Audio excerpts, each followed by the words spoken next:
Nah, saudara, kemudian ada Uzbekistan, Turkistan, dan lain sebagainya, saudara. Pecah. Artinya apa? Kalau kita bicara secara fisik, ya, ini kita bicara fisik. Kalau Soviet saja negara yang begitu kuat, saudara, bisa dipecah, apalagi Indonesia. Indonesia, bukan kita kecilkan kekuatan Indonesia, karena memang kalau dibandingkan dengan Uni Soviet, bala tentara kita aja nggak seberapa. Tentara Indonesia nggak sampai 1 juta kok, saudara. Dengan 270 lebih juta warganya, tentaranya nggak sampai 1 juta, saudara. Sementara Uni Soviet atau Cina ini sekarang negaranya, itu dia punya tentara puluhan juta, saudara. Nah, jadi artinya apa? Negara model Uni Soviet saja yang gagah, hebat, kaya, punya persenjataan canggih, bisa dipecah kok. Jadi sekian negara. Apalagi Indonesia. Makanya kadang-kadang dunia heran-heran, kenapa Indonesia belum pecah juga? Padahal senjatanya nggak berapa kuat, tentaranya nggak berapa banyak. Kok belum pecah juga nih? Ekonomi juga nggak berapa kuat, saudara. Nah, tapi sekarang mereka mulai menyadari, oh, ini kekuatan Indonesia nggak bisa dipecah karena mayoritas Muslim. Dari Sabang sampai Merauke Muslimnya bersatu. Darah Indonesia mereka itu tuh sudah berurat, berakar dalam dirinya. Jadi mereka nggak sebut lagi saya Jawa, saya Sunda, saya Madura, saya Padang. Enggak, kami Indonesia. Nah, persatuan ini yang mereka takut, saudara. Maka itu sekarang mereka lihat, kalau mau pecah Indonesia, ya pecah umat Islamnya. Selama umat Islam bersatu, Indonesia nggak bakal pecah, ya kawan. Makanya sekarang ke Indonesia dimasukin macam-macam aliran.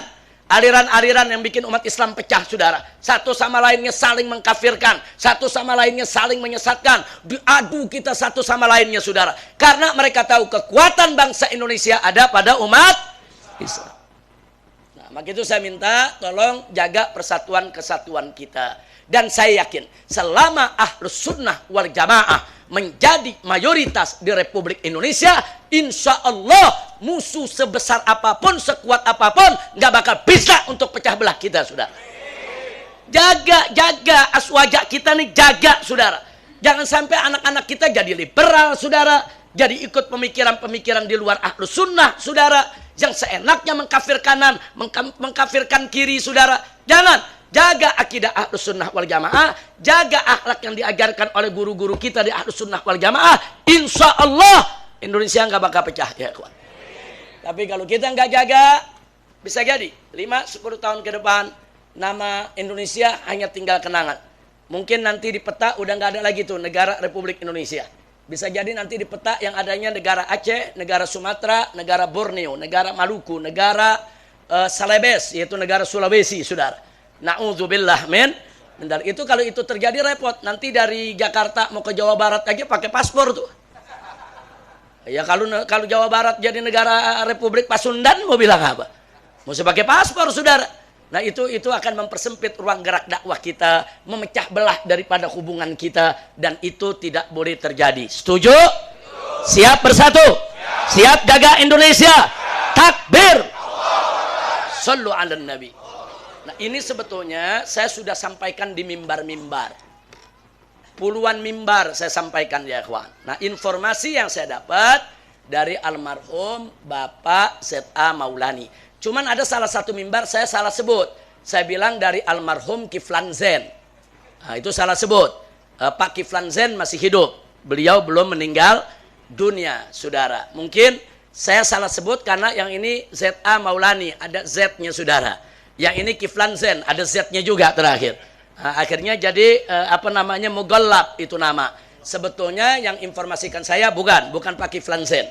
Dan Pak Kiflan Zain belum almarhum, masih hidup sampai saat ini. Alhamdulillah, beliau ahli kalau mengurai dalam urusan soal gerakan kebangkitan PKI. Nah, kalau mau tahu gerakan kebangkitan PKI, tanyakan Pak Kiflan Zain. Itu pakarnya, ahlinya, saudara. Tapi yang saya dapat sumber bukan dari beliau. Saya dapat sumber dari mantan pimpinan intelijen Indonesia, yaitu Bapak Z.A. Maulani. Kalau yang mengikuti perkembangan, nah, tahu itu Evan, Pak Z.A. Maulani. Nah, jadi saya pegang terus, beliau punya amanat itu, kita sangat berhati-hati dan nggak boleh Indonesia dipecah. Saya mau tanya sekali lagi, mau Indonesia dipecah? Mau Indonesia dipecah? Nah, kita wajib jaga Indonesia, tidak boleh dipecah.